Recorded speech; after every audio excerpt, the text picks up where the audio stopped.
What's up NBA fans, Dom2K on the mic, and continuing where we left off, we're going to be covering NBA 2K8, which actually was my formal introduction into the 2K series. My cousin always brought 2K7 down when he visited, so I was familiar with it, but 8 was the first 2K that I physically owned. It didn't take long for me to see the light after being stuck with NBA The Life series, so I definitely have some clearer memories of this game that I was able to spend 2008 with. And you probably have memories of when the NBA still had some sort of parity, right?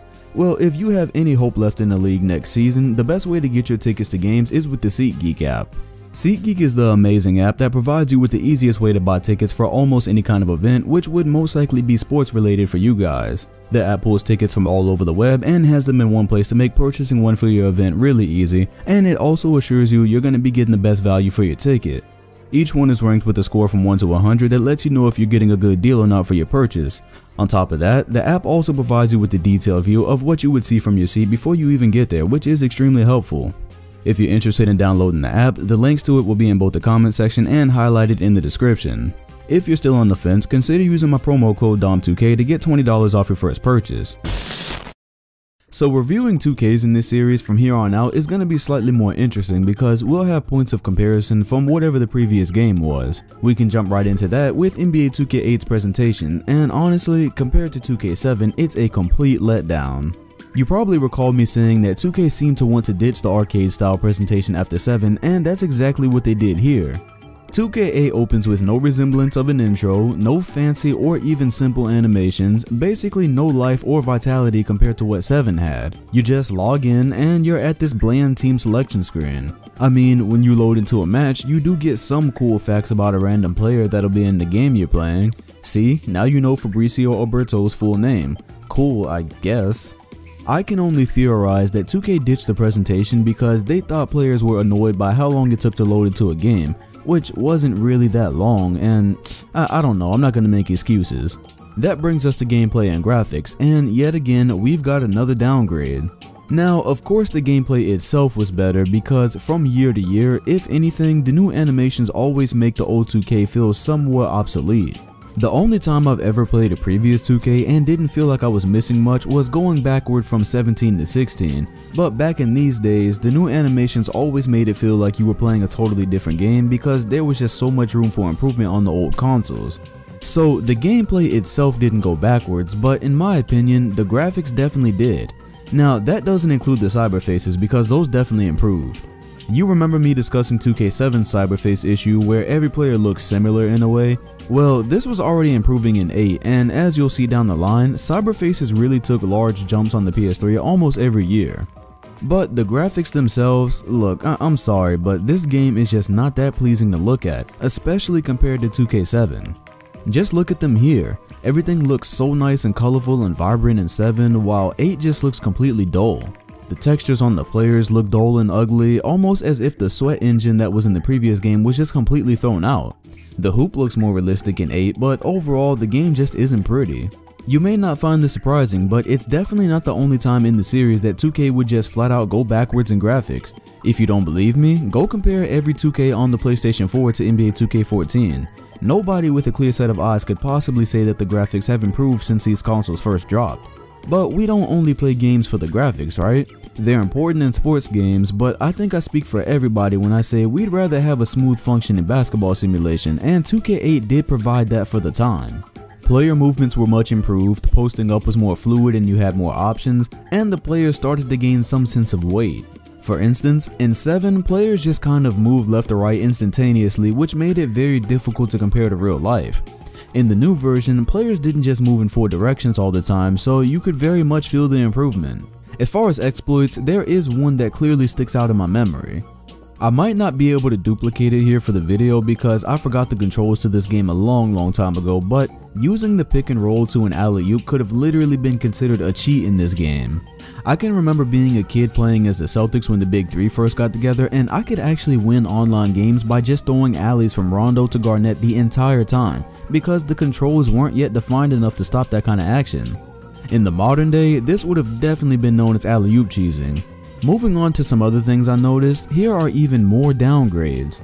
Instead of building on what looked to be 2 really cool modes from 2K7 with the crib and 24/7, which was basically my career, 2K completely ditched them both. What?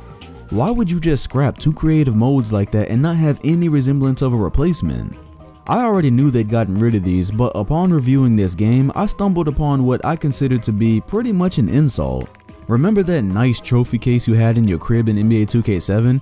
Yeah, they did bring it back, they salvaged it, but this time it was presented as the trophy room, which is just an option in the main menu that you can go view.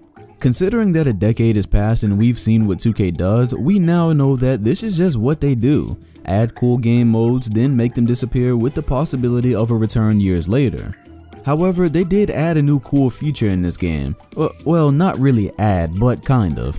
You may or may not be familiar with the Reel Maker feature in 2K, but the gist of it was that you could save replays from any game mode, take them to the Reel Maker, and make mixtapes out of them, which was actually really entertaining. Not only that, but you could upload them to the 2K network and see everybody else's creations. You could see the top 100 reels, top directors. It was basically like an editing community before everyone had the ability to go to YouTube and do it. Super cool idea, but I wondered why I couldn't find this in 2K7. It turns out it was because 2K was selling this mode in the Xbox store as a totally separate feature. So unless you had an Xbox and unless you were willing to pay for a replay editor, you didn't have this. I would have absolutely cooked 2K for that in the last review if I would have caught it before the video went up, but nonetheless they corrected that mistake by making it free in 2K8 and on both consoles. Again, nothing new with the game modes except for where they added the rookie challenges, which was just the rookie sophomore game from All-Star Weekend, and it sticks out like a sore thumb that they just totally eliminated the 24/7 mode. It feels like they went all out for the release of the PlayStation 3 and then just coasted for this game. However, they did update the Blacktop Mode. 2K7 Street Mode was definitely one of the more entertaining things to do in the game, and in 2K8 they gave it an upgrade by adding the 3-point shootout and dunk contest hosted by Sprite. They score points for this, and the whole design of the level where these events took place were pretty vibrant and entertaining, not to mention the hilarious host of the events that narrated everything that was going on. They even provided a dunk school, because if you just jumped into the dunk contest with no experience, you would be like me and have no clue what in the hell you were actually supposed to be doing. After you learn, you can place props and do all kinds of combinations with the analogs to pull off creative dunks. This was an especially cool mode when local play was still a thing, and it was their best attempt at recreating the magic from NBA Live 2005's All-Star Weekend. Of course they didn't come close to that greatness, but E for effort. However, here we go with the downgrades again. Load into standard blacktop games, and there's no options for full court or half court like there was in the previous game. Not a big deal, right? Well, what happened to the 10 levels that we used to be able to choose from? Remember, you could do Venice Beach, Rucker Park, a practice gym. There were a lot of places to play pickup games, so the setting never got stale. But in 2K8, they basically just reused the Miami level from 2K7's My Career mode, and that's all you got. They didn't even take the time to add new levels, and they took away all the ones they had in the year before. Sounds pretty similar to a time about 10 years later when they just reused the parks from one game to another and made it nighttime instead of daytime. They did add one useful thing. In 2K7 you could create a player, but in 2K8 you could go as far as to create an entire team. This was pretty awesome back in the day, because if you had someone to play with, you could completely engineer your own squad with created players and real life stars, so there was some kind of value there. Unfortunately, despite still having legends that carried over from 2K7, there was still no option to add them to the current rosters and play associations and seasons. We're gonna check in on that every game because I want to identify the exact year where that became possible. I suspect that it was 2K11. The ticker in this game was pretty awesome as well. They incorporated, for what I suspect would have been the first time, real life news into a 2K game. So when you were playing a game or you were at the menu, the ticker would display real life scores, news, trades, things like that. Even cooler was that they had it for all the major sports, so it was sick to see integration between real life and video games start to become a thing. And finally, a mode that I'm gonna have to describe to you completely off of memory, the online mode. I obviously can't access it anymore because the service have long since disappeared, but 2K8's online mode was probably one of the strongest in the series. That's because we had ranked lobbies, unranked lobbies, and a chat room in those lobbies to interact with other users. It's likely that none of you remember lobbies because they disappeared after 2K9 or 10, I can't exactly remember, but it was sick because you could join one and see everybody else's usernames. From what I remember, you could invite them to games and use the chat room to talk all kinds of trash and call out people who were pausing during your free throws. As the name implies, the unranked lobbies were for if you didn't want the games to count against your record, and ranked games actually win on your record. I believe they also had lobbies that varied by the type of difficulty you wanted to play on and how many minutes each quarter was on, things like that.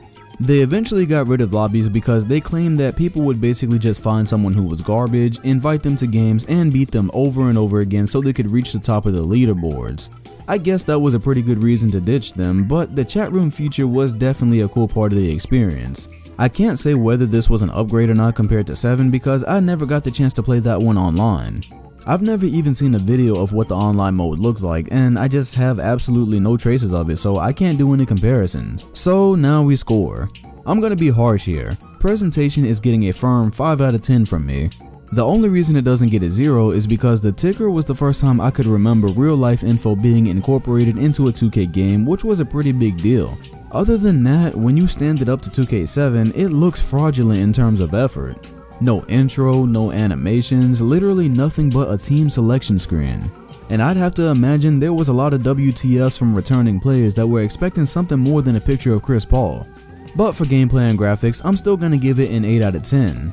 This was still a 2K game and it still had great gameplay for its time, it's just that the overall graphics of the game weren't as pretty as the year before, and the fact that they went backwards, it has to have some kind of penalty. However, they did upgrade the cyber faces and the gameplay was good enough to get you to keep coming back. And it's a shame that the game did take a graphical leap back because I was playing for this video and I was doing certain dribble moves, looking at certain details and how the players behaved, and all of this was definitely exceptional for 2008. And the good old non-existent features of this game, I'm going 5 out of 10 here as well, and this again has to do with the fact that they just took everything out. Online was awesome with their lobbies, the real maker was cool to open up to everyone, the new Blacktop editions were fun, but I just can't ignore the fact that they just slashed 2 of the most creative game modes they had at the time with no effort to expand on them in any way.